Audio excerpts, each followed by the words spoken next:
بەناوی خدای بەخشندەی میهرەبان بینەرانی عەزیز و خۆشەویستی ڕچەی زانایان سەلام و ڕەحمات و میهرەبانی خدای گەورەتان سەر بێ. خۆشحاڵ و شادمانین کا لە ئاڵقەیشتری بەرنامەی ڕچە با خزمەتی ئەوەی عەزیز و خۆشەویست شاد بینەوە. خۆشەویستان، ئێمە لە ڕچەی زانایان باسی ئەو کەڵە پیاوانە دەکەین کەوا لە نێو کووردا هەڵکەوتون خزمەتگەلێکی زۆریان لە بواری شەرع و گەیاندنی پەیامی خوددا کردووە. پیاون بەمانای کەلیمە وەکەوەی خواجیان لە قورئانە فەرمێ: من المؤمنين رجال صدقوا ما عاهدوا الله عليه فمنهم من قضى نحبه ومنهم من ينتظر وما بدلوا تبديلا. بۆڵقەیەم جارە دەڕۆینە خزمەتی مامۆستای پایەبەرز، مامۆستای کەجێی فەخر و شانازی ئێمەمانە، مامۆستای مدەڕیس، مامۆستای زانا، مامۆستای لەخواترس و مامۆستای ئەهلی تەقوا وەڕع، ڕێزدار جەنابی شێخ محەممەد تاها بالیسانی. دەخوازین ئەوەی عەزیز و خۆشەویست تا دواساتی بەردەوام ببینەرمان من بۆی بەیەکەوە لە پەڕێژانی ئەو مامۆستا ڕێزدارە زیاتر و زیاتر قوڵ بینەوە تاکو ببێتەوەی کە بتوانین ڕەزامەندی خوای گەورە بەدەستبێنن و ئێوەی عەزیز و خۆشەویستیش لەگەڵمانە شادومان بن و بەهرەمەند بن و هەروەها بۆ هێوە بتوانین ئێوەی خۆشەویست زیاتر بەوەی کە فەخر بکەین بەو کەڵە پیاوانێک کە خوای گەورە لە نێوگەلی کووردا هەڵکەوتن و خزمەتیان کردو و وەکو قودوە و چاوساغ و پێشەنگ و پێشەوە سەیریان بکەین و ببێتە مای ئەوەی کە ئێمە زیاتر گوڕوتین بمانگرێ لە گەیاندنی پەیامی پیرۆزی خوددا بەردەوام بین. ئەوەی عەزیز و خۆشەویست تا دواساتی بەرنامە بینەرمان بن. ژیاننامەی شێخ محەممەد تەها بالیسانی. ناوی محەممەد تەها عەلی عیسا بالیسانیە، ناسراوە بە شێخ محەممەد بالیسانی. لە ساڵی 1970 لە گوندی بالیسانی سەر بە شارۆچکەی شەقڵاوی پارێزگای هەولێر لەدایک بووە. ڕەچەی بۆ سەید محەممەد زاهیدی کە ناسراو بوون بە پیرخدری شاهۆیی دەگەڕێتەوە کە ڕەچەڵەکیان بۆ پێشەوە موسا کازمی تاک و پێشەوە عەلی کوڕی ئەبوو تاڵب دەگەڕێتەوە. سەرەتا لە لای باوکی دەست بە خوێندن دەکات، لە تەمەنی 7 ساڵی باوکی وەفات دەکات. دواتر دایکی دەینێرێتە گوندی سکتان بۆ خوێندن، پاشان دەڕواتە چەند گوندێک و مەدرسەیەکی تر بە مەبەستی بەردەوام بوون لەسەر خوێندن. دوجار دەڕواتە مەدرسەی مەلا ئەفەندی لە هەولێر بۆ تەواوکردنی خوێندن. لە کۆتایی بڕوانامەی زانستی لە لای براکەی بەناوی شێخ عومەر بالیسانی وەردەگرێت کە 8 ساڵ لە خۆی گەورەتر بووە. دوا بەدوای ئەوە دەگەڕێتەوە بالیسان. لە ساڵی 1941 ژیانی هاوسەری پێک دێنێت و خاوەنداریەتی مزگەوتی بالیسان دەگرێتە ئەستۆ و لەگەڵ ئەوەشا بەرنوێژی دەکات و دواتر لە ساڵی 1946 لە جێی برا گەورەکەی بەناوی شێخ عەلی بالیسانی دەبێتە وتار خوێن و مامۆستا لەم ناوچەی یەکەم وتار خوێن بووە کە وتاری بە زمانی کوردی خوێندۆتەوە. لە ساڵی 1947 دەستی بەوتنەوەی وانە شەرعیەکان کردووە تا ساڵی 1951. لەو ساڵەدا دوای ڕۆیشتنی مامۆستا مەلا عەبدولکەریمی مودەڕیس لە بیارە لەسەر داوای شێخ عەلاءەددینی نەقشبەندی بە خێزانی و حەسیبەی کچی و کوڕەکانی خالید و ئەحمەد و حوسێن دەڕواتە بیارە، لەوێ دەبێتە مودەڕیس و وتار خوێن. لەو کاتە بیارە مەڵبەندی زانستی شەرعی دەبێت، لەوێ بەردەوام دەبێت لەسەر خوێندنەوەی وتار و بڵاوکردنەوەی زانست و وتنەوەی وانە شەرعیەکان. خەڵکەکە زۆر پێوە سەرسام دەبن و ناو ناوبانگێکی گەورە دروست دەکات. لەو کاتە بیارە ناوەندێک بوو لە عێراق و ئێران و سووریا و لوبنان، شوێنە جیاکانی تر سەردانی بیارەیان دەکرد. جا بە وتار و توانا و زانستە شەرعیەکان و دەنگە خۆشەکەی سەرسام و کاریگەر بوون.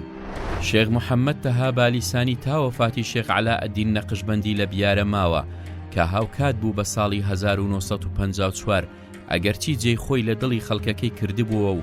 زۆریان خۆش دەویست، بەڵام لەبەر چەند هۆیەکی تایبەت بە ژیانیەوە بیارە جێ دێڵێت و دەگەڕێتەوە هەولێر. لە مزگەوتی براکەی بەناوی شێخ عومەر بالیسانی لە گەڕەکی سێتاخان بووە پێشنوێژ و مودەڕیس. دوای ساڵێک ڕۆیشتە مزگەوتی حاجی مەجید قەردار لە تەیراوە. مامۆستا خانوویەکی هەبوو فرۆشتی زەویەکی پێکڕی و کردیە مزگەوت و لە بەرامبەریشی خانوویەکی بەکرێگرت. لە ساڵی 1957 هەر لەو مزگەوتە مەدرسەی تیا کردەوە و دەستی بەوانە وتنەوە کرد و پێشنوێژیشکی دەکرد، بەڵام وتاری لە مزگەوتی شێخ عومەر بەردەوام بوو.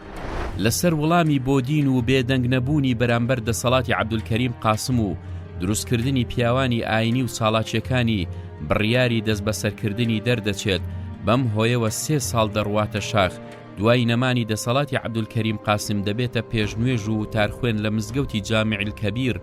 لە کۆیە. ئەو کات ئەو شارە ناسراو بوو بەوەی کە خەڵکەکەی بیرمەند و ڕۆشنفکرن. ئاسان نەبوو یەکێک بێت جێی خۆی بکاتەوە، بەڵام بەهۆی توانای زانستی و شێوەی وتارەکانی توانی سەرنجی خەڵکەکەی بۆ خۆی ڕاکێشێت و دڵیان کەمەندە چێش بکات. لە ساڵی 1966 دەڕواتە کوبەیسا بە هەمان شێوە لەوێشەوە بەردەوام دەبێت تا ساڵی 1970 بڕیاری ڕاگواستنەوەی دەدرێت بۆ بەغدا تا دوا ساتی تەمەنی لەوێ دەمێنێتەوە.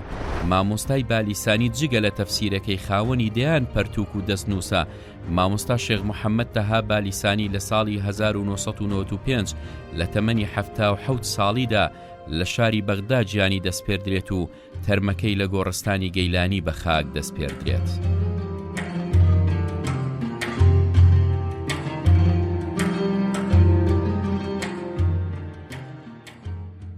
دووبارە سەلامی خوای گەورەتان لەسەر بێ بینەرانی ئازۆز و خۆشەویستی ڕچەی زانایان لە خزمەتی زۆر بەڕێز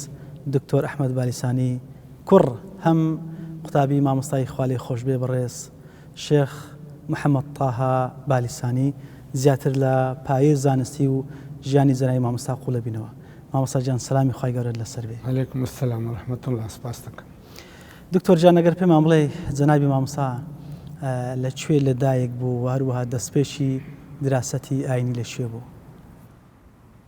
باوکم طبعا مامۆستا شێخ محەممەد بالیسانی ڕەحمەتی خوای لێبێ لە ساڵی 1970 زاینی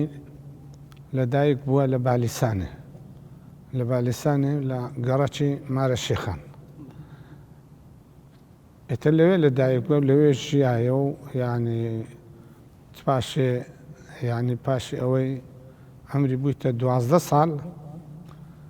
هەتا بوویتە 12 ساڵ هەر لە بالیسانێ خوێندێ، لەکن بابی خۆی شێخ تەها مامۆستا شێخ تەها بالیسانی وەکو برێ شتەکانی سەرەتایی خوێندە خوێندنیشتی وا فێر بووە. بەڵێ دکتۆر جان بەڕاستان کە چەندی بکشێنەوە هەر مەلازادە بوونە؟ باو باپیرم ما هەمووی مەلا شێخ بووینە، مامۆستا مەلا کەریمی مدەڕس دەڵێ ئەو خانەواندا 50 پشتە ئینسانی نەخوێندەوار و یان جاهلیان تێدا نەبووە، هەمووی مەلا و شێخ بووینە. هەمووش دراستیان کردو فەقێ و حوزریان هەبووە، هەمووش ینی پشت بە پشت بەرێ فەقێ و حوزریان هەبووە و ینی فەقەیان هەبووینە لە عێراقی واتە لە کوردستانی عێراقی، لە ئێران، لە دەشتی هەولێرێ، لە زۆر جیان فەقێ چوینە لە بالیسانی خوێندینە، لەکن ئەو خانەوادانە فەقیەکان خوێندیتیان و بووینە مەلا و پەرت و بڵاو بووینەوە لە برێن شار و گوند و ئەو جیانە. هەتا چەند پشت ئەوانە لە بالیسان بوون مامۆستا ئەگەر بزانین؟ وەڵڵاهی بەڕاستی دیار نییە چەند پشتە، بەس نازانم لای کەمی 200 سار زێترە کە لە بالیسانینە، 250 سار احتیمال لە زێتریش بێ لە بالیسانی بووینە. ئەمما بڵێ بە وردی شتەکە نووسرا بیتەوە تاریخەکە نووسرا بیتەوە نانویسێت، چونکە تۆزە لەو شتانە ڕەحمەتی خوایان لێبی بێباک بووینە لەبەرەوەی هیچ احتیمامیان بە شخصیەتی خۆ نەدایە، بە کەسایەتی خۆ نەدایە خۆیانوە دەربێخن لەبەر زێدە بەدینی و زێدە دینداری و هەر لە دوو زانست و علم و دین بووینە. جەنابی شێخ بە ڕەحمەت بێ ئەکادیمی خوێند؟ نەخێر ئەکادمی نەخوێندێ، هەر لە فەقیهاتی و مەلایەتی خوێندێ و ئیجازەی علمی وەرگرتیە و پاشی ئیجازەی علمی ئیتر دامەزرا بووی تا مامۆستا و تەدریسی کردێ و خوتبەی خوێندیتەوە ئیمامەتی کردی. دەمێ ئەوە پرسم مامۆستا جان قۆناغەکانی خوێندی زەنای مامۆستا لەکوێ بوونە؟ قۆناغەکانی خوێندنی ڕەحمەتی خوای لێبێ لە سەرەتا لە بالیسانی دەست پێ بکرد، لە مەدرسەی بابی خۆی مامۆستا شێخ تەها بالیسانی. پاشان ئەمری 12 سال بووە بابی وفاتی کردیە، کە وفاتی کردیە دایکی کە دەکاتە نەنکم ڕەحمەتی خوای لێبێ نادیتە سکتان، لە سکتان دەکەن مامۆستا مەلا عەبدوڵڵای سکتانی لەوەی خوێندیە. پاشە لە سکتانی دیسان ماوەی زۆری لەوێ خوێندیە، لەکن مامۆستا مەلا عەبدوڵڵای سکتانی و ئیتر چەند گوندی دەگەڕایە بەڕاستی نایەتەوە بیرم. پاشی ئەخیری هاتیتە هەولێرێ، لە هەولێرێ وەختێک لە مزگەوتی وەبزانم ناو بازاڕی ئەی بن ناو بازاریکەن قادرمان لۆ چماڵە حاجی قادرە نازام چ لەوێن دەرێ کاتەچی بەختەچی خوندیتی توای چوویتە مزگەفتی مەلافەندی لەکن مامم شێخ عومەر نەقشبەندی باریسانی کە برا گەورەی خۆی بووە یعنی تەمەنی لەو گەورەتر بووە تقریبان بە 8 ساڵان لەوی بە تەمەنتر بووە ئەوە لە خزمەتەوی خوێندیە خزمەت مامم شێخ عومەر نەقشبەندی باریسانی ئەو لەقەبی خۆی بە نەقشبەندی بەکاردینا چونکە طریقەتی نەقشبەندی بەکاردینە ئەوجا لە خزمەتەویش ئیجازەی وەرگرتی خزمەت مامم شێخ عومەر ڕەحمەتی خوای لێ بێ هیچ شوێنی تر لە بەوەی کە بخوێنی مامۆستا غەیری بالیسان و هەولێر نە بالیسان و هەولێر و چەنگوت دەچی دۆری بالیسانی بەس برێ بە تەرتیبی بە تەسەلسل برۆفکردم بێ شتەکە برێمەوە ئێستا یعنی نایەتەوە بیرم بەڕاستی ماوەشم نەبوو تەماشاکەم کە هاتمەوە لە دەوامەکەی خۆم لە تێکەی خۆم حتا ئیسراحەتم کردبوو کاتی ئەو بەرنامەی داهات دەنا ممکن بۆ گەر مەڕازعە کردباوە ژیانی شتەکانم مەفکر هات باوە زیاتر لە چێ ژیا مامۆستا وەڵاهی برێم زیاتر لە چێژە بەخۆی دەرێ یعنی ئەمن مەفتەنم وەکو پرێی کۆچکردنە چونکە بام ڕەحمەتی خوا لێ بێ لە بالیسانێک بە لەوێ دامەزرا بە مدەڕس بە ئیمام و خەتیبی مزگەوتی گەورەی بالیسان مدەڕسیش بوو لە مەدرسەی خۆیان کە لە گەڕەکی ماڵە شێخان دائەنیشتن پاشان تەچیان هەبوو مامۆستا واللهی ئیتر تەریقەتیان هەبوو و زیکرشتیان هەبوو بەس ئەجەبا برێ تەچێکی مزگەفتی خۆیان هەبوو مزگەفت ناوی مزگەوت بوو ناوی تەچیان لێ نەنابوو ئەو کاتی یعنی ئەو کاتی ئێستا ئەو هاوباو نەبوو خەڵک دروستکار ناوی تەچی هەمی مزگەفت بوو وە لە مزگەفتی خەڵک دەچون و سەریان لێ ئەداون و یعنی ئەوە ئەبوون و مرید و شتیان هەبووە بەڕاستی لە دەشتی لە دۆری کۆڕێ و زۆرجیز و ئاشگە و زۆرجیز شێخەکان هەر بخۆتان بوون مامۆستا هەر بخۆیان تەریقەتیان دەدا طبعا معناه چه بخۆتە زەقەزم یعنی هەر ئەوان شێخی گەورە بوون لێوێن دەرمەمەستن باب و باپیرانی لا تقریبا دۆری بالیسانی بەرێ ئەوان شێخ بوون لەو منطقانە دوجار بڕوانامە زانست لێ شێ وەرگرت مامۆستا بڕوانامە ئیجازە علمی ئیجازەی علمی نارێم لە مامم شێخ عومەر ڕەحمەتی خوای لێ بێ لەوی وەرگرت بەس ئەو بەرێ هەر لەوی وەرگرت بەڵێ یعنی وەکو ئیجازەی علمی لەوی وەرگرتی ئەو کات لە تەمەنێک مادەمە خەڵک هەر لە یەکەچی وەرەگری وایە یعنی ئەو کات لە تەمەنی ئیجازە وەرگرتن هەروە تەمەلی 20 سال و زەواجی نەکردەوە شتانە طبعا پێشی زەواج ئیجازەی وەرگرت دوای زەواجی کرد بەڵێ دواتر دەستی بە دراست و دەرزگوتنەوە بە فەقییان کرد لە کوێوەکەی دەست بە فەقی گوتنەوە دەستی پێکرد لە بالیسانی لە کاتی کە دامەزرا برین لە هێشتا نەگەیشت بوونە ساڵی 50ەکان لە بالیسان دامەزرا بە مدەڕس چون خۆی مامم شێخ عومەر ڕەحمەتی خوای لێ بێ ئەو مدەڕس بوو دەرسی بە خەڵچەکە دوای مامم دەستی بە سلوکی کرد سلوکی تەسەوف و ئەو شتانە لەبەر هەندێ گوتێ من تااقەت منە هیچی دی دەرسێ برێمەوە مەشغولە بم بە سلوک و بە تەسەوف بابی تەکلیف کرد گوتی تو دەرسی برێوە بام دەست پێکرد دەدەست لە مزگەوتی گەورەی بالیسانیش لەوێن دەرێ خوتبەکە عایدی مامەم شێخ عەلی بوو بابی شێخ ئیبراهیمی شێخ ئیبراهیمی ئامۆزان کە جەنابتان دەیناسن هەم زاواشتانەوە پێش تەقاعد بی هەم زاواش ئەو کاتی زاوا نەبوو ئەو کاتی بەڵێ بەڵێ ئێستا شێخ ئیبراهیم زۆر مندار بووە هەر نەبووە نازانم ئەجا نە هەبووە بەس زۆر منداڵ بووە مام شێخ عەلی نەخۆش بووە ڕەحمەتی خوای لێ بێ لە کاتی نەخۆشی بامی تەکلیف کردە پێی فەرموو بوو بڕۆ خوتبەی لە باتیم بدە ئەویش چوو بوو یەکەم خوتبەیدا بە کوردی خوتبەیدا ئیجازەی وەرگرت بۆ کاتە ئەو کاتی تەمەن پاشی ئیجازەی هاتەوە بالیسانێ و لەگەڵ مام شێخ عومەر و پێکەوە لەوێندە دامەزران و تەدریسیان لۆ ئەو کات وتار بە کوردی مەمنوع بوو مەمنوع نەبوو بەس باو نەبوو وتار بە کوردی بدێ هەموو مەلایەکان لە ئیبن نەباتە کتێبەکە بوو ئیبن نەباتە بڕی خوتبە بوو پێ خوتبەنامەی ئیبن نەباتە ئەو خوتبەنامە هەمووی بە عەرەبی هەموو ئەو خوتبەیانە خوێندەوە کەسیش تێ ناگەیشت ئەدەبام ڕەحمەتی خوای لێبی کە لە بالیسانی یەکەم کەس بوو لەو منتیقەی ئەزانزام هەر لەو منتیقەیە هەر لە کوردستان دە ساڵی واختە پێشی پەنجەیەکان بە تەبعاً موچینە 48 و ئەوانە بووبی ئەدەبە ئەو کاتی لە چ جێگەی دی خودبە بە کوردرێ دەیان نەدرایە نازانم بەس لەو منتیقەی یەکەم کەس بووە خودبەی کردیتە کوردی حتا دوو ئاغا هەبووینە لە بالیسانێ دوو ئاغا بووینە ئاغەکان هەردوو کە یعنی لەگەرێکی عاجز بووینە واتە کوبرەی قسەیان لەگەرێک ناکرد و کوبرەی مەیلە و دوژمنی ئێکدی بووینە بەس هەردووچیان جمعان داتن لە مزگەفتەی نوێژیانە کرد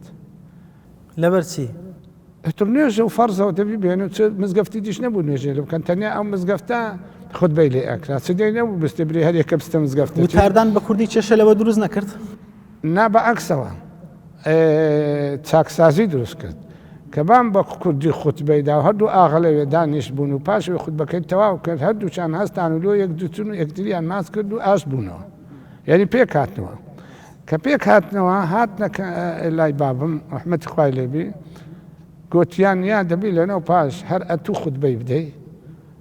ها یا دەبی شێعەلی لەنەو پاش بە کوردی خوتبەی بدە ئەمە ئەو تازە ئیسلامەتی تێگەیشتی ئەمە نەمەزانی ئیسلامەتی چییە بە خوتبەی تو ئیسلامەتێ تێگەیشت وتارش تەقلیدی بۆ تا ئێستا نارم وتاری پێشان قەزێ تەقلیدینە و بە عەرەبی بۆ خۆ کەس عەرەبی نازانی نەکرماز ئاخر کەس عەرەبی نازانی گوتیان ئەمە هیچ لێ تێ ناگەیشتین عەرەبیشیان زانی بە عەرەبی قسەکردنیان نەزانی عەرەبی فەسیح بوو ئیبن نەباتەی ئەجا بابشم گوتی بە تەمای خۆی دەبزانێت چەبی با کاکم لەو نەخۆشی ڕزگاری بی کە مام شێعەلی ڕەحمەتی خوا لێبی چابەوە لە نەخۆشیەکەی بابم کتێبەکەی لۆ بردەوە گوتی فەرموو کاکە ئەوە ئەتوو چابوویەوە خوتبەی خۆت بدە ئەوش گوتی نا هەرگرەوە ئەو کتێبەی هەرگرەوە گوتی لۆ گوتی لەنەو پاش ئەتوو خوتبەی بدە ئەوش گوتی ئاخ نابێ ئەتوو خەتمی گوتی وەڵا ئاخر ئەمن سەر نەمێژە خوتبەیەتم بەو هەموو ماوە ئەو ئیستیفادەی ئەتووی خەڵکەدا من ئەو ئیستیفادەم نەدا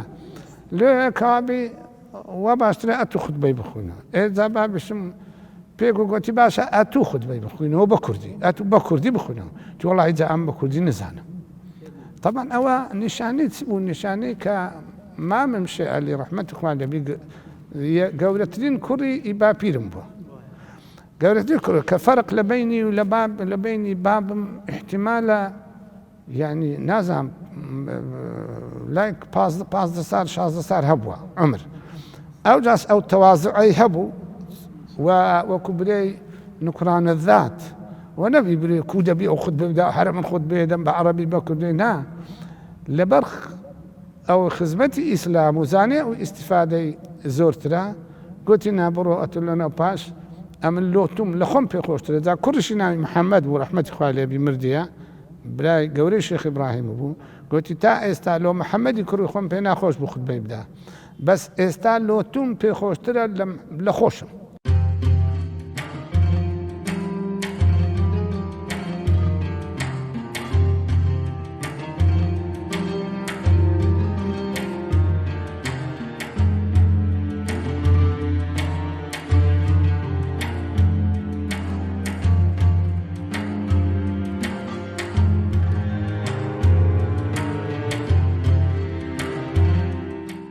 زۆر بەڕێز دکتۆر سەدرەدین بالیسانی نووسەری ماسەرنامە لەسەر ژیانی زەنای مامۆستا ڕەحمەتی ئەگەر سەرتا پێم بڵێ ئاخۆ چۆن بوو کە ژیانیان بڵێن جوهدی زەنای مامۆستات هەڵبژارد بۆی کە لەسەری بنووسی بسم الله الرحمن الرحیم هۆکار زۆر بوون لەو هۆکارانە ئەو کاتێک کە لە بەغداد بووین جامیعە ئەوەی هەڵبژارد کە لەسەر یەکێک لە زانایانی عێراق بنووسرێ وگوتیان ئەنگۆش ئەگەر بێت و ئەو زانایە لە عێراق مەشهور بی وە کوردیش بی پێمان باشترە ئەمیش کە شێخ محەممەد تاها بالیسانی اقتراح کرد زۆریان پێخۆش بوو چکە ئەغلب مامۆستایەکانمان تەڵەبەی شێخ محەممەد بوون مثلا لەوانەیە دکتۆر فەهمی قەزاز و مامۆستای دیکە هەمیان عەرەب بوون و زۆر پێخۆشحاڵ بوون و هاری کاریش بوون طبیعی وەکووەفایەک زۆریان پێخۆش بوو و هۆکاری دیکە یعنی حکمی ئەوەی کە خەڵکی یەک منتیقەینەوە یەک گوندین دۆڵی بالیسان زیاتر طبیعی مەسەلەن خزمایەتی و نێزیکی و قەرابەت ئەوەش دەوری هەیە باشتر حاڵی بوون لە قسە و ینی حتا برین لە هەزەکەش بابرین ئەوە هەمووی دەوری هەبوو حب و خۆشەویستی لۆ ئەو مامۆستا و عالیم و هەروەها بنەماڵەکەیان تەبیعی کە هەروەک لە تاریخی بخۆی دەجێرتەوە شێخ محەممەد بەڕەحمەدوی هەتا 700 ساڵ بەر لە ئێستا زانا لە سیلسیلە و پشتی ئەوان ینی نەبڕایتەوە هەر هەبووە و حکمی ئەوەش کە دەگەڕێنەوە سەر نەوەی ئیمامی حوسین ڕەزا و ڕەحمەتی خوایان لێبی ینی ئال و بەیتی پێغەمبەر صلی الله عليه وسلم ئەوەش فەزیلەتەشی دیکەیە تەبیعی کە ئینسان حبی هەبی لە بۆ ئال و بەیتی پێغەمبەر عليه الصلاة والسلام هەرچەندە ئەوان خۆیان بەو شتە مەشهور نەکردیە چونکە دائیمەن شێخ محەممەد یەک لە قەناعەتەکانی ئەوها بوو دەیگوت عەمەل بکە لەک ئینسان دێ نەک ئابا و ئەجداد و ئەوانە بەڵام ئەگەر ئەوش بێکەوە کۆ بتەوە ئیمان و عەمەلی ساڵح لەگەر ئابا و ئەجداد ئەوە نورون عەلا نور. هەروەها تەبیعی ئەو مەواقیفانی کە بەخۆم جێم لێ دەبوو لە منطقەی دۆڵی بالیسان ئەو کاتە لەوێ بە مامۆستا مەلا محەممەدی بەغدا مەشهور بوو لەوێ بە مامۆستای بالیسانی مەشهور بوو لە بەغداد لەوێش بە بەغدای مەشهور بوو لەبەرەوەی لە بەغداد دادەنیشت بەهۆی ئەوەی کە ئینسانەکی ینی دائیمەن میێوان دۆست بوو قۆناغ بوو لە بۆ خەڵکی لایدە و ئەوانی کە لێرە لە هەولێر لە خۆشناوەتی منطقەی سەری حتا سولێمانی دەچوونە ئەوێ میێوان دۆستەشی زۆر چاک بوو خزمەت گوزاریان بوو لەبەرەوە خەڵکە کە لێرە دەچوو دەیانگۆ دەچینە ماڵی مامۆستا مەلا محەممەدی بەغدایە ینی لەسەر لەجێ خۆمان ئەوها لەوێش هەر بە شێخی بالیسانی مەشهور بوو. کاک دکتۆر جانگەر پێم بڵێ بۆن منە لەبەر کتابەرێک بەڕستان زۆر پێوەماندی بوون ئەوەی کە زۆر پێ سەرسام بووی لە ژیانی زەنای مامۆستا چی بوون ئەگە لەوانی باسکەی؟ طبعی ئەمە نزیکەی 500 لاپەڕی ئەی فۆرم لەسەر نووسی لەو 500 لاپەڕی کە پێیان اختصار کردنەوە ئاخری بۆ 350 لاپەڕێشتاش هەردایان گۆ درێژە و متەوەلە ئەوەی کە زۆر پێی سەرسام بووم یعنی ئەو فکرە جوانەی کە هەی بووە لەو سەردەمەی کە ولادەتی خۆی ساڵی 1970 و 80 لەو دەوروبەرەی بۆ کاتێکەوە سقوتی خلافەتی عوسمانی بووە ئەو کاتە ئەو ولادەتی بووە یعنی ئەو چەند ساڵی بابرێن ئەو ئەمریکا ئەو تێدا ژیا ڕەزا و ڕەحمەتی خوای لێبی طبیعی تەسیراتی زۆری قەومی هەبووە ئەو سەردەمە ئەلمانیەت و ناسیۆنالیستی و هەروەها شوعیەت لە سەردەمی عەبدولکەریم قاسم و ئیتیحادی سۆڤیەتی قەدیم و ئەوانە هەموو ئەو بیرە چەپ و خراپانە هەر هەمویان یعنی دەوری زۆریان هەبووە بەڵام ئەو لەناو ئەو هەموو زلکا و زۆنگاوی ئەفکاری ئیلحاد و هەموو ئەو شتە خراپانە فکرێکی موسڵمانی ڕاستەقینەی معتەدیل زۆر بە جوانی ئەمن ئەو جانیبەی زۆر حتا لە ڕووی فقهی بابرین فتاوایەکانی حتا مەسەلەی ئیجتیهادی بە گوێرەی سەردەم و هەروەها تەئسیلی فقهی تەئسیلی ینی بە شێوازێکی ئوسولی دەمارگیری نەبوو بە هیچ شێوازێک لە بۆ هیچ مەذهبەکان بە تایبەتی لە فتوە مەسەلەن لۆ خۆی نووسیتی ئەنا شافعی المەذهب دەڵێ من شافعی مەذهبم بەڵام لە بۆ فتوە دەڵێ ئەنا ئوفتی للمسلمینە بالأسهل بین المذاهب بەڵام بەبێ تەلفیق بەخۆی وا دەڵێ دەبێ ئەوی تەلفیق کەم بەبێ ئەوەی کە شتێکی ناشەرعی بکەم دەگەڕێم کامە فتوای ئاسانە لە بۆ مسلمانان بە تایبەتی لە معاملات لۆ فەلسەفە چی هەبوو باس دەکا لە کتێبەکانی دەڵێ ئەوەی کە پرسیارمان لێ دەکا زیاتر مسلمانە ملتەزیمەکەیە خەڵک تەصنیف دەکا لۆ ئینسانی نامسلمان و مسلمانی ملتەزیم و ناملتەزیم ینی بە جۆرەی عەقڵ و ئینتیمای کەسەکانیش وەڵامی دەدا مەقسەدی ئەوە بوو ینی مسلمانی ملتەزیم کە زۆر پەیوەستە بەوەی ئەوە حەلالە ئەوە حەرامە دەیگۆ لەبەرچ من لەسەری قوڕس کەم لەبەرچ لەسەری زەحمەت کەم مادام مەجال هەیە مادام مەجال هەیە لۆ لەسەری زەحمەت کەم کە ئەو مسلمانە ملتەزیمە دیندارە خواناسە لەبەرچ ژیانەکەی دقت کەم کاتێک کە خوا داینا یورید الله بكم اليسر ولا يريد بكم العسر لەبەر ئەوانە چەندان حادیث و مەقاسیدی دیکەش یعنی قەواعیدی دیکەش باز دەکا مەبەستەکەی ئەوە بە دەڵێ ئەمن بەخۆم مقەیدم بە مەذهەبی ئیمامی شافعی بەڵام لە بۆ فتوادان کامەی ڕەئی ئەسهەلە ئەوەم پێتەرجیحترە طبیعی کتێبی ئوسولیشی دانایە هەر لەو بوارەی کاک دکتۆر جان ئەگەر پێمان بڵێ بەرهەمەکانی جەنای مامۆستا لە دەستنووس و لەو کتابانێک کە تەبع کرا مثلا لە ڕووی ئوسولی کتێبەکی هذا رأيي وهذا مذهبي ئوسول و قەواعیدی زۆر جوانی نووسیە لە بۆ کەسێکەوە فتوا دەدا هەروەها لە تەفسیرێکی زۆر جوان و ڕێکوپێکی هەیە بە عەرەبی حسن البيان في تفسير بەڵێ 5 مجلدە المسمى بتفسير الباليساني هیچ جیاوازی هەبوو تەفسیرەکانی ئەو لەگەڵ تەفسیری تر بوون من لە ناونانیە هەڵبژاردننی طبيعي مثلا لەوانە سوورەت کاتی خۆی کە لە یەک لە لوزنەکانی تەفسیر بۆ لە بەغداد هەڵیان بژاردیە ئەویش ئەو تەفسیرەی کە بەبەری کە تێ لەوانە تەفسیری سوورەی یاسین یان سوورەی یوسف مثلا ناوی لە هەڵبژاردیە القول المنصف في تفسير سورة يوسف مثلا بوزن قافية حتى على كردي مثلا نسيتي دنجي ناو ظلمة تفسير جزء عما أوها مثلا هەموو ئەوانەی بە کوردی و بە عەرەبی کە نووسیتی هەمووی بە جوانی هەم ناونیشانی جوانی لۆدانایە هەم لە ناوەڕۆکیش محاولەی کردیەکە لەم و شەمل و جەمعی مسلمانان کا بە هەموو ئاڕاءەکان حتا لە مەسائلی ئیعتیقادی یعنی تەفسیرەکەوی یەک لەو شتانی کە زۆر ئەم پێ معجەبم دائیمەن محاولە دەکات جەمع بکات لە مابەینی هەموو مسلمانان بەتایبەتی لە مەسائلی کەلامی اعتیقادی مثلا ئەو ڕەئی وایە دەڵێ هەموو ئەو مەزاهیبانە هەر هەمویان ئەجر و پاداشتیان هەیە و هەر یەکەیان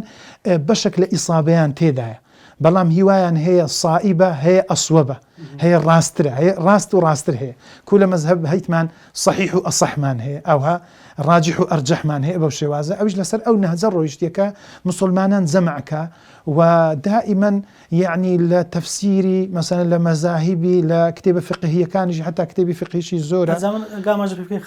كتاب فقهي مثلا لو أنا لمسائل حج وعمرة كتابي زور جواني نوسيا حتى فتاواشي هي اللي عندي أو كاتك مشكلة هبو لسر أضحية وقرباني وحيوان سربرين لبو فدية فتوای زۆر جوانی لەوێندەرەی نەقل کردیە و لەسەر 5 مەزهبی ژنووسیتی نەک تەنها 4 مەزهب چونکە ئەو ڕەئی وابوو کە ئەو مەزاهیبانی ئەهلی سنە هەر هەمویان معتەبەرن بما فيهم مەزهبی ظاهریش ابن حەزمی ظاهری یعنی لە هەندێک شوێن هەیە مەزهبی ظاهری پێ ڕاجح بوو ینی تەرجیحی کردیە. کاک دکتۆر ئەگەر پێم ماڵی بۆ نمونە کەسی تر هەیە لەسەر ژیانی ئەویان لەسەر بەرهەمەکانی ئەو بنووسی؟ ئێستا چەند تەلەبەکی مازستێر و دکتۆرا هەن لە جامیعەی سلێمانی و پێشتر لە سوودان زۆری لەسەر نووسرایە من بەخۆم لە بەغداد باسی دەکەیت زەنای مامۆستا دووەلیان مەشهور بەڵێ زۆر مەشهورە حتا لەو عولەمانێک کە سەردەم مەشهورن لەوانە شێخ محەممەد بن حەسەد ولد الدەدۆ کەیەکە لە ینی عالیمەکانی عولەمای ئیسلامی ئێستا معتەبەر شەنقیتیەوە زۆر معتەرەفە ینی کوبرەی نمونەی ئێستا زۆر کەمە ئەو ینی کە لەو لە باسی شێخی بالیسانی و ئەوانە بە عالم ناوی دەبانی دەرێکە لە حتا ئەولادەکانی دەڵێ بە ئەولادەکانی دەرێ ابن العالم ینی جەنابی مامۆستا ڕەحمەتی کەسێکی ناودار و شارەزا و ناسرا بووە چۆن لەگەر ئەو دەسەڵاتان هەڵی کردووە کە یەک بە دوایەک هاتوون؟ طبعی کاتی خۆی کە لە سەردەمی برێن عەبدولکەریم قاسم و ئەوانە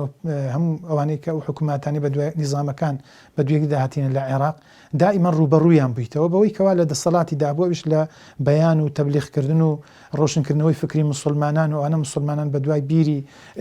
خراپوانە دەکەن بڵێ خەڵک گیان لێ ڕاگرتیە حتا لە منتیقەی خۆشناوەتی یعنی بە مامۆستای گەورە مەشهور بووە لە سەردەمی خۆی قازی شۆڕش بووە لە شۆڕشی ئەیلول قازی شۆڕش بووە و بەبێ ئەوەی کە هیچ دیعایە بکە ئەوانە هەڵیان بژاردی ینی بەبێ دیعایە لە خۆی بکە خەڵک هەڵیان بژاردیە لەبەرەوەی ئەو گوتی بە ئەو شۆڕشە لەسەر ئەساسی دین و ئەخلاق و ئیمان و ئەوانە بەڕێوە بچی هەتا کۆتاییەکەی باش بی و بەخێر بگەڕێتەوە نەک بەشەر بگەڕێتەوە هەروەها مەسەلەن نووسە لەسەر ئەو خراپانەی ئەو شتانی کە لە سەردەمی عەبدولکەریم قاسم کراویستیان هەندێک شت بگۆڕن لە دەستور و لە بڕگە یاسایەکانی ئەو کاتە مەسەلەن نووسینی هەیە ڕەدی دایتەوە ئەو بیتە سەبەبی ئەوەی کە نەدەسابەوەی کە تووشی شتێکی بکەن یەک لە قسەکانی ئەوێ دەڵێ ئەوەی کە ئەمن لە ژێر بەتانی بیری لێ دەکەمەوە لە ناو مێشتی خۆم دەین هەر ئەوەیەکەوە لەسەر مینبەر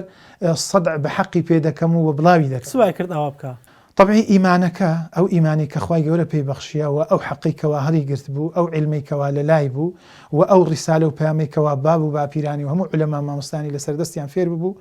و ئەو يعني عهد وبيماني كداب يا اخوي پروردگار سبحانه وتعالى تا مردنيش او حق هر بيام كا حتى كات خو لسردمي صدام احاله تقاعديان كرت لبروي تسليم نبو با اوامركاني سردمي بعث اوانا تقاعديان كردو لا يك مجلس كان كحسابو يعني قصي حقي كردو يكسر او كاتا امري تقاعديان لو ذكروا ملزميان كرد بمالي بلام سرباري نەخێر سەرباری ئەوەش طبعی خەڵک هەر ڕویان تێدا کرد و دائما ماڵی خۆی کرد بووە ماڵەکی یعنی بەیتی علم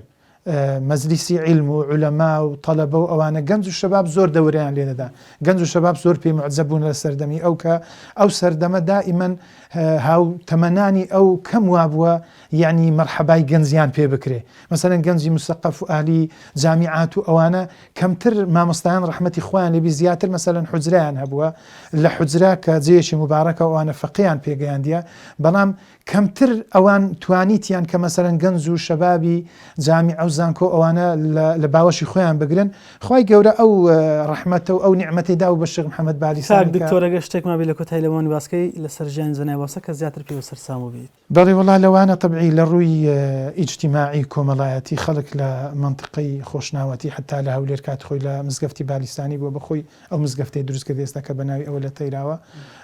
و هەروەها لە بەغدادیش ینی لە ڕووی ئیجتیماعی کۆمەڵایەتی دائیمەن لە سڵح بووە دائما لە بەرژەوەندی گشتی بووە دائما یعنی ویستیتی حتا لەسەر حیسابی خۆی ماڵی خۆی لەسەر حیسابی سەرەت و سامانی خۆی دائما ویستیتی ینی سڵح و ئاشتەوایی لەناو کۆمەلگا و لە مابینی مسلمانان و هۆز و تیرەکان و حتا مابینی بنەماڵەکان و ئەوانە ینی بەوە مەشهور بە بنەماڵی شێخ محەممەد بالیسانی حتا ئەولادەکانیشی ئێستا خوا تەمەنیان درێژکە هەمان ئەو تەبع و ئەو سیفەتیان هەیە دائما حەزیان لە سڵحە لە ئاشتەوایی ینی جەمعکردنی مسلمانان لێک نێزیکردنەوەی ئەفکاری مسلمانان یعنی دائما ئەوە شتە طبعیان بۆ و لا یزالیش ئەوە هەر بەسەر بنەماڵەکانەوە دیارە خوای گەورە ڕەحمی پێ بکا و لە گوناهی خۆش بی و لە گوناهی هەموو لایەکمان خۆش بی یا رب العالمین خوا بەداشتین گۆشداتەوە یا رب.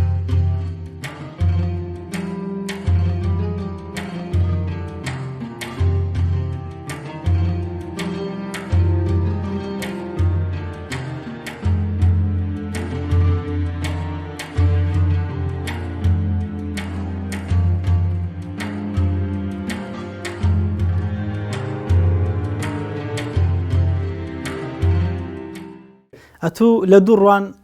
کوڕی جەنابی مامۆستایی بۆی کە برازای ئەویش و کە کچی خۆی بە بەڕێستان داوە لە هەمان کاتیشا قوتابی ئەون ئەگەر بێ پرسیاری ئەوە لە بەڕێستان بکەن هەیبەت و شەئنی جەنابی مامۆستاکە بەڕێستان زۆر لەگەڵ ئەو ژیاون باسی کردێ بۆ. بسم الله الرحمن الرحیم. شێخ محەممەد بالیسانی بەڕاستی ئینسانێکی لێ هاتوو بوو زۆر زانایەکی گەورە بوو هەر لە بالیسان لە چلەکانە من بە فکرم دێ کە فەقێ زۆر عالم ئاخری مادانی دەگوتەوە ئەگەر ڕۆژەچە چوو باکار و ئێش دەیگۆوەنە سەر باخچەکەی بەخۆ توتنی ئاوەدا و یەگۆ بخوێنەوە ئەوش معنای لێ دەدانەوە. دووەمین کە دادەنیش لەگەر چەند کەسێکی یا میوانی زاتینان خارێک چاویان بەوی دەکات لەبەرەوەندە ئەوەندە قسەی خۆش بوون ئەوەندە متەواڵع بوو لەگەر عالەمێ خەرک دەیویست کە جارێکی دیتی 2023 لای و دووەمین ئەوە بوو کە دەنگەشی زۆر خۆشی هەبوو لە قورئانێ عەلا دیناغی کۆی هەبوو پیاوەکی بەناوبانگ بوو زۆر زانە وەزارەتە بالیسانێ سوڕەی وەلفەزلی خۆی گوت خواوە وەلفەزلی خۆمان بۆ تو خوێدەتی لە قورئانێ ئەوەندەی پێ خۆش بوو لەبەردەم خۆشی لە عینی کاتیش ئینسانێکی زۆر سەخی بوو یعنی یەک نانی هەبا پێ خۆش بوو میوانەشی هەبی لەگەری بکاتە کردێک هەر لە بالیسانی هەروە بوو لە بەغدای هەروە بوو لە بیارەی هەروە بوو لە کوبەیسێک ناحیە کوبەیسەکە عایدی هیتە و عایدی محافزە ڕوومادیە هەروە بوو شێخ محەممەد هەر کەسی لەگەری دانیش بە وەچی عاشقە بوو لەبەرەوە دەر بە پێکەنین و بە قسەی خۆش و متەواڵع بوو لەگەر عالەمێ یان ئەگەر یەک قسەی بکرد بە گۆڕاوەستن فراکەس قسەیەکە تا گوێ بدەینێ و یاشەکەەوەی قسان نێگونا بابە فەرقینی هەر کەس هەموو کەس حەق خۆی هەیە با قسەی خۆی بکات بزانێت چ دەرێ ئەگەر هەلەبی لێ ڕاستەکەینەوە گەلت نەبێ ئەوە ڕاستمەندی بکەین. ئەتوو زیاد لە ژیانی ئەو شارەزای با باسی منداڵی بکەین بۆ منە چۆن منداڵێک بوو لە کاتی منداڵیە سوگەوتی لەگەڵ دایک و باوچیە بەرێ لە کاتی منداری تەبعانە من وەفکردنەوە چونکە ئەو موالی لە باسی دەکرێت لە بەرام لەبەرەوەی بابی من برا گەورە بووە برای گەورە چونکە شێخ عەلی بابی من بووە شێخ عومەر نەقشبەدی مام بووە شێخ محەممەد مام بووە شێخ ئەبوبەکر هەر هەمووان هەموو عالم مام بووە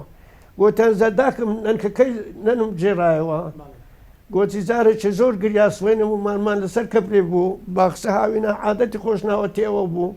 یان دەچوونە سەر باخسان کەپریان نەکەین هەر کەسەکە لەسەر خانی خۆیان لە پێشبانی خۆی کەپریە کردو هاوینە لەسەر کەپری دەچوون لەبەر حەشوڕاتی هاوین وەسبەبتازیان وە شێستانە ببرێ کار و بابی لەبەر بەڕی دەویات ئەوانە دادەنیشم ئەوی جارە سوێنێ مدار بۆ زۆری گریایە ئەوش داسی لێ تو ڕۆبڵا دەستی کردە لە کەپرەکەی فڕە دایتە خوارێ باپیرم شێختا ئەوە یعنی وەچی شتێکی جەماعیە عنی دەرێ گوتی ئۆلۆس لەو کوڕەتدا جارێکەدی لەو کوڕێ دێ بەو دوگوستانە دوو چاوت کوراکەم گوتی لە بەرهەندێ چونکە ئەوە ئەمن دەزانم دەبیتە عالمەک لە کوردستان ڕفیقی نابیتن هەندە زیرەکە هەندە لە ئێستاوە بەخۆ قورئانێ خوێنی تەجوید دەکەیت ئەمن ئەوها تەجوید ناخوێن ئەو خوا ئەو بەرەداتێ بە مداری تەجویدێ تا من ما مزدارك دستي لو ندعي هو كشف أبو خداي تباشي هو كشف بو يعني وشي مستقبو بكتب خوين النبو يعني حسابك أو لسر التايق باش القرآن العامل في ذابت هذا قاتا شرح مواقف وتهذيب وكتب كان آخر ككبرة بدا بتملا وإجازة ورقي باورناكم لعلم شهر رسالة شك خوين مين خوين بي خواب هلك ودي دابويو عالم لدشتي دهاد للاي لا تشاهد هذا ولا دات أنا قبال لسان دات ندرسان لو إن رخون دول لك نو يعني خوين بله بس أو زور سرسام بيبون من أو خالة إيجابي يعني كالجاني أو هم خالة كاني باش بون بلا موانيكا بماني باسكين بكورتي أو زور بو خرج زور بو معزب بو بهندي نارم بدن خوشي بس خاوت بمتواضعي لقر عالم يدا أو زور خوش دومين كابراش وبما هندك استهنكس لا حياة داتو تساوي في كوي ناي ناس تساوي بدمو تساوي كوي خوش توي أوش أوهاب إنسان شو نبرة خدا خوشي بس خدا خوشي بس هر كسك ناري متواضع برفعه الله قبل زكاته هر كسي متكبري وضعه الله راس خوي تعالى دهيخي أوش لبرون دي خوي بوي نازاني كمثلا بري أو عالم وخوي هاد شابا نفسي زور يعني سهل وآسام لقر خفكانو لقسك ودنو لقوتو ولا هاد سو إيكا شاشي لخوا بدسوا كنيان إيك نخوش كان هبا دسوا ما بيننا بجيلنا ويكن بيش دينانو أو أنا زور لنا حيكم لا تزور بهيزو بقوة كوقت خوي أو هابو كسشي ناودار وناسرابو يا شيخ ناسرابو ناوداربو زا أو كاتا دا صلاتش طبعا بيزاني بوا أو كاتا هالكردين لقل دا صلاة صون بو دسو جرباري أوانيانا والله يوتي من ديتي قد لقد صلاتك نبوة لوز لقد صلاتك نبوة زانيسيا سوك أقرب ويدا صلاة كان همو برك مزور داري دا كان خواج تعالى رشيل الظلم بيتو دا بيبياوي عالم رشيل الظلم بيتو لبرندي باشدلو علماء يعني رفاقتي بياوي زالمو بيديم كل حد ولا شيء بيتن مثلا وقت خوي هي زنمونه هي باسك يبون منا تيكر جيرانك وقت خوي عزيز دوري هبو كهرمان رئيس وزراء صدام يبو عز دوري بريد سما لا عرب يكيان قلتو صدانا شبسينا كنوي او بياو شباشا وبدينه واهل جماعاته برشي زيت شت لا كردستان لو دادني وعاد شباشي لي ورقرينو خانقاشي وموسوك نقشبنديشن لناحية عالم طريقين نقشبنديشن باو بافيران بكارين ليوندر بناء شبك وتوخو اسماني تقاعد بجبا مركز كتبي او يستو لقر عزيز دوري دانشتو زوري باشكت قوتي او احترازي لما ميقر عندك كيف شلو كتب انا كيستاتو تبيني بهدي لو بدبو قوتي او اتو بحث هراميناكي بحث صداميناكي يكك لك عزوكاني قطري عراقي بأهرامي عزوي بعسي هادو لو يسنزع لو يخد بيكر قلت والله عالمشي زور باشا خطبة ممتازة كنتو بنام دريلا هواي بغداد ناجي قد بحثي سيدام حسين ناكا قلت له بحثي قلت يوم لكم لو هندي بحثي ناكم سمك خطبة أشتش عبادتها قلنا خشي بينك العقيدة من ويا عبادتك بتارة بالبرد من ناتو أنا بحثي كسناكم بحثي صدام شناكم وهر عيني أو خساش وقت خوي ما هرامتشي كالعزة الدولي هستا ملايكر كنو وزارة أوقاف كتاب كان شمامي داو قلت هدك شملو هنا وأتو دجي حكومتي أو بخد دفاعي لكركر أو هم علماء بغداد يهبون كز دفاعي لنا كدو عالم قلت والله الشيخ محمد بالساني يوي خدمتي بكر نقري وقصيبي بقوتري حوالي تقاعد يانكر كحوالي تقاعد يانكر خركة وقصا هم لو صدام يسونوا قلت أنت لو عداميناك قلت والله يا ابن لم كوريتوا أو فيها علاقة بهز حزبة شي ونبوة إلا لو خواج ما دام لو خواج ببات غيبة تمشي لبران لقريز دسرات تشيني ودسراك قصي بنا ما نبو بستسر قصيوي يا مقصيوي تجيب كان الخطبة تجيب تو لزرج بغداد لشدة قوة صدام حسين وحزبي بعث ما بعث صدام ينكد الخطبة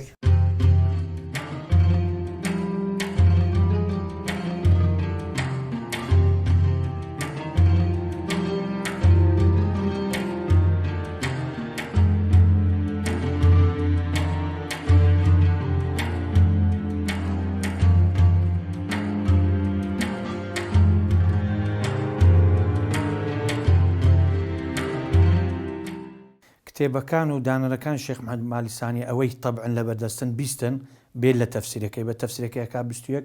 دەستخەت و نووسینیشی مای نەهاتی تا ساپ نەکرانەوە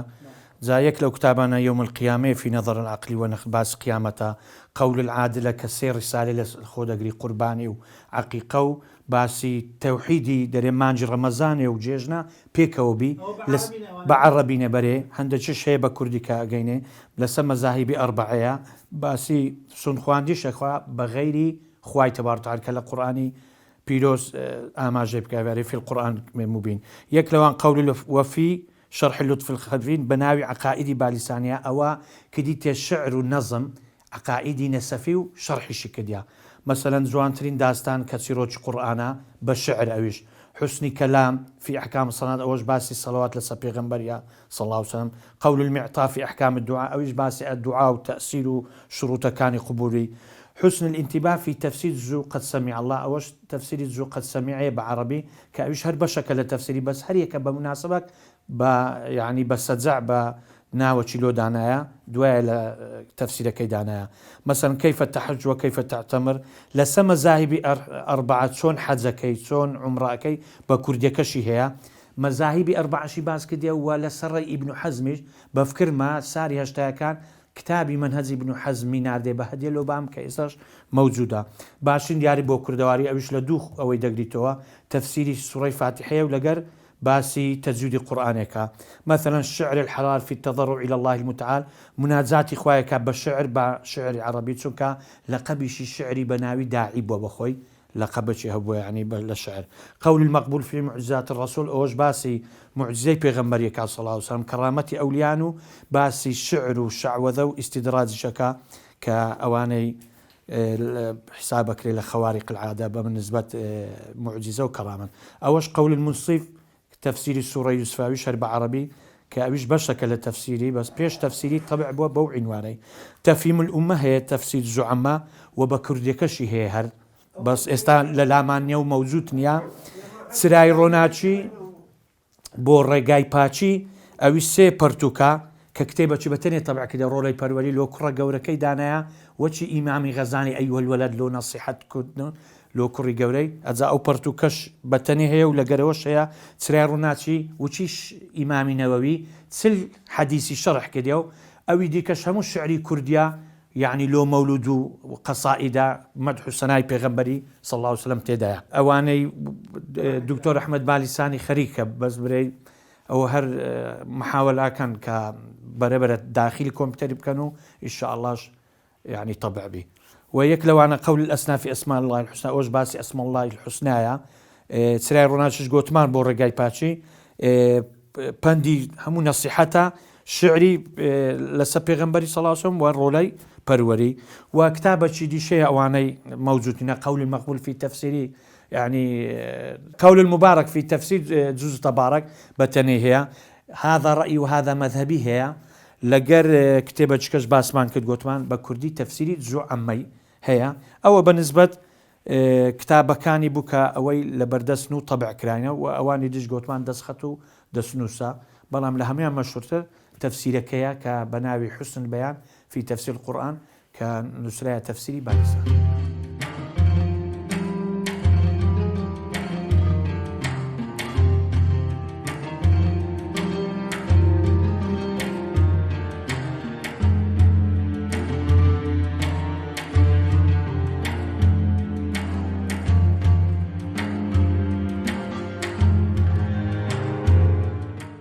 مدرسي هبو قطابي هبو طبعا مدرسيان هبو مدرسة كا يعني مزقفتك هبو مزقفتي بغدادان يام بيغو مزقفتي بغدادان لوين دري مدرسة كان لوين دان هبو جال مزقفتي مال الشيخان شبو كلا قرش خومان بو قرش مال الشيخان لوين دري انه يجو جماعات يعني مدرسي لا مزقفتي بغدادان تشوك هو دي زوربون بغداد بخو زاني يعني كان توانيان هبوشتيان هبو مزقفتة باش عند رسكول غرفيان زور دوسكول بون لبري غرفي زور بون فقيا كان يعني ليه دا أنا أتسون درسيان بي أقوتن خد بس لمزقوتي قوربو مزقوتي قوربو لنا وندي باليسان يبو باليسان دولا لا روش هلات وروش آوا بيدرن ميروسي مير محمري میریوسی یعنی میر یوسفی، میر محمری یعنی میر محەممەدی دیارە هەرێکە میرێکی لێ بۆ یەکە بناوی یوسف بۆ یەکیان ناوی محەممەد بووە جاتر ئەنگ میروسی میر محمەری مزگەفتەکە لە ناوەندێ بوو هەتا لە هەردوو لایەن نێزیک ببێن لەوێ نوێژێ بکەن و خوتبەی بکەن لەوێ خەتیب بوو لە مزگەوتی گەورەی بالیسانی خەتیب بوو المەدرسەش لە مزگەوتی مەگزازان بوو لەوێ مدەڕس بوو لە مزگەوتی خۆشیان ئیمارێ ئیمام و جەماعەت و زیکر و شتیویانە کرد و ینی وا بوو فەقێداتن لەوێش دەستیانە خود هێواران و خوتبەی چەند بەردەوام بوو دواترش ئەمن ئەو دەمای کە ئەو بوویتە خەتیب هەر نەبوویمە پاشێش کەویمە هەندە نەبووین چونکە ئەمە لە بالیسانی لە منداری گچکەی دو ساڵ بووینە لە بالیسانی دەرچووە ئەمرم 2 ساڵان بۆ لە بالیسانی دەرچووینە هیچم مەفکر نییە بالیسانی ئەو کاتی ئەوەش وەکو جێرانەوە و باسکردن و نووسین و ئەو شتانە ئەمن شارەزایم هەندە شارەزاییان پێیا کردیە ئێتر جا خوتبە یعنی خوتبەی نزیکی بۆ ئاخیرانە کە خوتبێتە لە بەغدایە بە عەرەبی کەمی دەوری 50 دقە 45 دقە دەوامیە کرد مەبەستم لە بالیسان کە دەرچوون یەکسەر ڕۆشنە بەغدا نا لە بالیسان ئەمە کە لە بالیسان بووین ساری 51 مامۆستا مەلاکەریمی مدەڕێس ڕەحمەتی خوای لێبی ئیتر ساردێک پێیا بوو لە بینی مامۆستا مەلا عەبدولکەریم و شێخ عەلاءەدین کە لە بیارە مزگەوتی هەبوو و خانەقای هەبوو تێچێنە خانەقا مزگەوت و خانەقای هەبوو مەدرسەی علمی هەبوو یعنی ئەو کاتە ئەوانەی بیارە زۆر خزمەتی علم و علمیانە کرد مامۆستایان ئەبرد مدەڕسیان ئەبرد لە ئەوەی لەو مەدرسەی تەدریسێ بکەن چکە بە خۆیان تەدریسیان ناکرد ئەوجا کە مامۆستان ئیتر لەوێندەرێ نەما ینی بینیان تێکچوو هۆکاری خۆی هەیە پێم خۆشتێ هۆکارەکانی برێم ئەوجا لەبەر هەندێ لە ناردی لۆ بالیسانی نادی لۆ بالیسانەیە کە مامم شێخ عومەر ڕەحمەتی خوای لێ ئەو بچی لەوێ ببیتە مدەڕس چکە شێخ عومەر بەڕاستی عالم بوو یعنی پیاوەکی زۆر عالم بوو جا مامیشم دەستی بە تەسەوف و سلوک و ئەو شتانە کردبوو وەڵامی داوە گوتی وەڵا ئەمن ناتوانم بێم تەدریسێ بکەم خەریجی سلوکم بەس محەممەدت لۆ ئەنێرم محەممەد واتە بابم ڕەحمەتی خوای لێبێ شێخ محەممەد شێخ عەلاءەدینیش فەرموو بی محەممەد ئەهلە واتە شایەنی ئەوەیە پرسیاری کردیان یان تەزدیقی کرد کە گوتی ئەهلە نا پرسیاری کرد محەممەد ئەهلە لۆ تەدریس یعنی شایەنی تەدریسە ئەش گوتی وڵا تەواوی کردیەوە مەلایەتی شتیا من تەوا کردیەوە من دەینێرم ڕات لێ بۆ ڕات لێ بۆ ڕات لێ بوو بینێرەوە توش خوا وای کرد کە بابم چووە وێن دەرێ بالعکس نەکڕایان لێ بوو هەر یعنی لە هەموو شتی تەقریبەن شتەکانی وەکو برێم چێ هەموو شتی تەواو بوو یعنی مەلایەکی بە ئرتیجالی خوتبێدا دەنجی خۆش بوو یعنی هەتا مامۆستایەکە بوو لە بیارەی ڕەحمەتی خوای لێبی دەیانگو هەر مامۆستایەکی داتە بیارەی دژیە کرد دژایەتی ئەکرد دژایەتیە کرد ئەوە وایە ئەوە وایە کە بابم کە چوو هیچ باسی ناکرد کرد بوو وەڵا گوتیان پاشماوەچی لیان پرسیارە گوتیان فران کەس ئەتوو لە کەس ڕازی نییە و خونەوە شێخ محەممەد بالیسانی کوڕ ئەتوو زەمی ناکەی گوتی وەڵاهی زەمی چی بکەم برێم کوڕە خانەوادەنیا خانەوادەیە باو باپیرانی هەموو شێخ و مەلا بووینەوە جا ئەمە سەیدیشین تەمەن ئەگەڕێنەوە سەر پیرخدری شاهوێی برێن علمی نییە وەڵا عیلمەکەی گەلک زۆرە برێم دەنجی خۆش نییە دەنجە بام دەنجی زۆر خۆش بوو لۆ قورئانی و قورئانێکی زۆر خۆشەکوین معجەب بوون بە دەنجی بابم لۆ قورئان خوێنی قورئانی خۆشن ئوسلوبی خەتابەشی خوتبەکەی ماشاءڵڵا یعنی خوتبەکەی زۆر ڕێک پێکە حتا جارێک تقریبا مەولە ئەوەلی کە چوو لۆ بیارەی پیلانێکیان لۆدانا لە خوتبەی پیلانەکە چ بوو بابم بە مدەڕیس چوو بووە بیارەی تەکلیفیان لێ کرد وەرە لێرانە بە مدەڕیس مدەڕیس نەیانگۆ وەرە بە خۆت خەتیب ئەویش چوو لەوێ تەدریسی کردو وەڵا پاشێ لە تەدریسەکەی خەتیبی مزگەفتەکەی کە پێشی نازانم چێ بووە خەتیبە گووە ڕۆژی جمعە بابم چووە لە مزگەفتێ یەکەم هەفتە لە پشت دینگەچی مزگەفتەکە دیارە دینگە بووە لە پشت دینگەچی نوێژی خۆی دابەستی ئەنی سونەت وەڵا گوتی ڕاستەن هاتم خودبەنامە هەیە ئیبن نەباتەی بە کوردی خودبەنامەکەیان لەکن بابمدانا گوتیوە چییە؟ گوتیان وەڵا ئەتوو ئەوڕۆ جەنابەت خەتیبی هەش گوتی کەس بەبیری نەگوتە ڕۆژی جمعەی خەتیب بە خەتیب بە من لە دراست هاتیمە ئەمنەوە تەدریس هاتیمە گوتیان وەرە لێرە بە مدەڕیس من بیری خودبەم نەکردیەوە گوتیان نا ئەشێ ئیمڕۆ هەم بەو شێوە ئەشێ ئیمڕۆ تۆ خودبە بدەی ئێبام کە تا ئەوری واقع گوتی باشە ئیتر جێ گواستەوە ڕاستەوە چوە ناو میحرابێ هەتا خەڵکی بیارە هەموو تەعجبیان ما گوتیان ئێستا خودبەی پێ نادرێ و زمانی تێکدارێ چی پێ ناگوترێ و فەشەل دێنی با بشیم هیچ تەماشای خودبەنامە و شتەکەی نەکرد و چۆکاوە خودبەنامە لە کتەی بوو بووە کا لە بالیسانێ هەن یعنی شتەکە ئەگە قسە لەفزەکە ناشرن نەبی مەقسەد لۆ ئاسانی وەڵا ئیتر سنەتی تەواو کردبوو بانجی دابوو هەستا بوو ڕاست دەستی کردبوو خودبە بە ئرتیجالی خەڵکەکە زۆر تەعجبی ما خەڵکەکە زۆر تەعجبی ما هەتا گلەیان لە ئەو خەڵکەی کردبوو کە ئەو موعامەڕەیان لۆ داناوە گوتیان لە بازار خەڵکی بیارە بۆ مامۆستایانەیان ئەگۆ ئەوانەی ئەو ئیشیان کرد جیان توخوا شەرمتان نەکرد ئەو پیاوە بەڕێزە ئەو پیلانەتان لۆدانا ویستان حیای بن بەس حیای خۆتان سو چووکە بام خودبەشی زۆر پتە و ڕێک پێشی دا و لە بالیسانە خەتیب بوو ئیتر خودبەلاوی بوو بە شتێکی زۆر ئاسان خودبەیدا دکتۆر لەوێ دەرێ ئەوانە پیلانەکان فەشەلی هیناجا بزانە حەسادەت بووە چ بووە پێیان ناخۆش بە ئێچی دی بێ غیری وان وکو بێگانە دکتۆرجان بەڕستان وڵاتێکی دەبێتن لێ بێتە خەتیب بزایێتتر خوا عەفویان کە هەموویان وخوا لێیان خۆشبی بەڕستان ئەهلی علمن ئەگەر بین پایەی زانستی زانای مامۆستا لە بۆمان باز بکەی لە چ ئاستێک بووە وەڵاهی کاچی خۆم خۆی پای زانستی هیچ زانایەک کەس ناتوانێت هەڵسەنجینی ئیجل دەبی بخۆی وەکو ئەو وابێ ئەوجە ئەمن وەکو لە دەوروبەری فەقەی ئەو بووی مەکەم کوڕی ئەو بوویمە فەقەی ئەو بوومە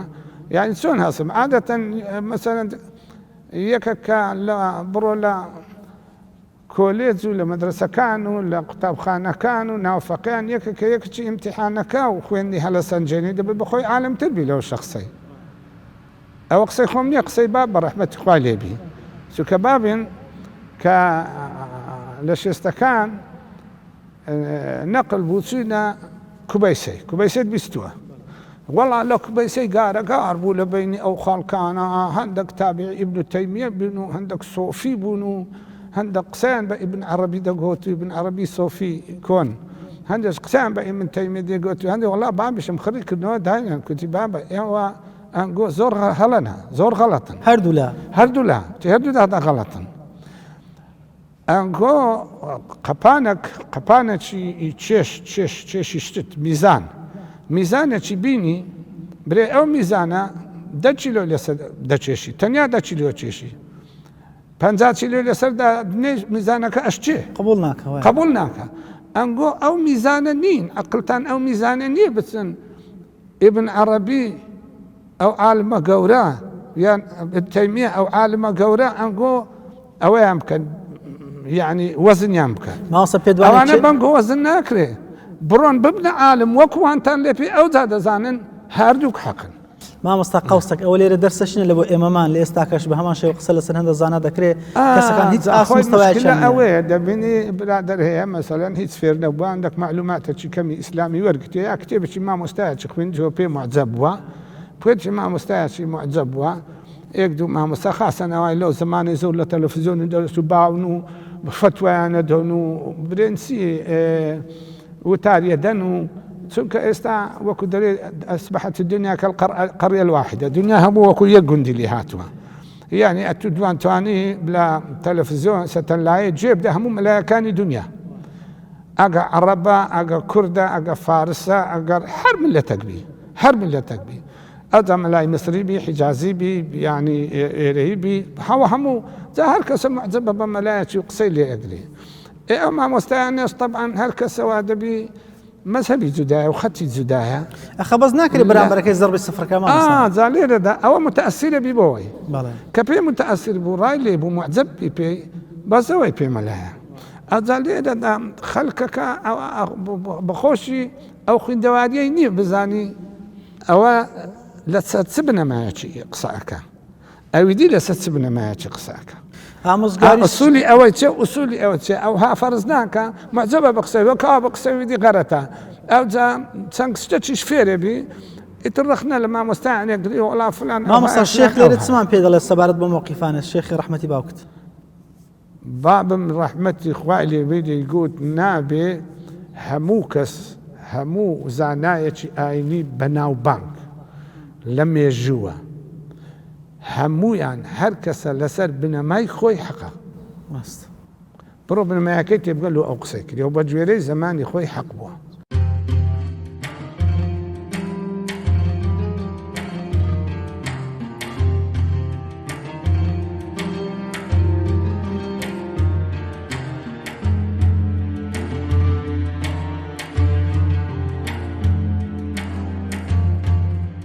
بەڵای بینەرانی عزیز و خۆشەویستی ڕچەی زانانەوەی پێشکەشمانکردن تاوای ئەڵقەمزاری بەرنامەی ڕچەی زانایان بوو لە خزمەتی مامۆستای ناودار مامۆستای هەڵکەوتی کوردان ڕێزدار جەنابی شێخ محەممەد تاها بالیسانی ئەومان بیستکەوە مامۆستا کەسێکی وا ناودار و بەتوانە مامۆستایە کە ئەهلی علم بوو و هەروە کاری دەکرد بە وزانسەی خوای گەورە پێیدا بوو مامۆستا قوتابی گەلێکی زۆری لە شوێنی خۆی جێهێشت و تا ئەوەی کە سەدەقە جاریەکەی بەردەوام بێ لەگەڵەوەشا دەستنووس و کتاب گەلێکی زۆری هەنوو لە تەفسیری قورئانی پیرۆزیش بێبەش نەبوو کۆی دانەری تەفسیر بێ مامۆستا هیچ کاتێک کۆڵی نەدا بە ستەمی ستەمکاران و نەچۆتە ژێرباڵی دەسەڵاتداران دەخوازین کە خوای گەورە پلەی مامۆستا بەرزکات و هەروەها ئێمەش لە دوا ڕۆژدا بە خزمەتی ئەوان و سەرجەمی زاناکان شادکاتەوە ئێوەش لەگەڵمانە سوودمان ببن و ڕەزامەندی خوای گەورەش لەسەری هەمیان کە گەرەکمانە بەدەستمان هێنابێ تاکو دیدار بە خوای گەورە سپاردن. والسلام علیکم ورحمة الله وبركاته.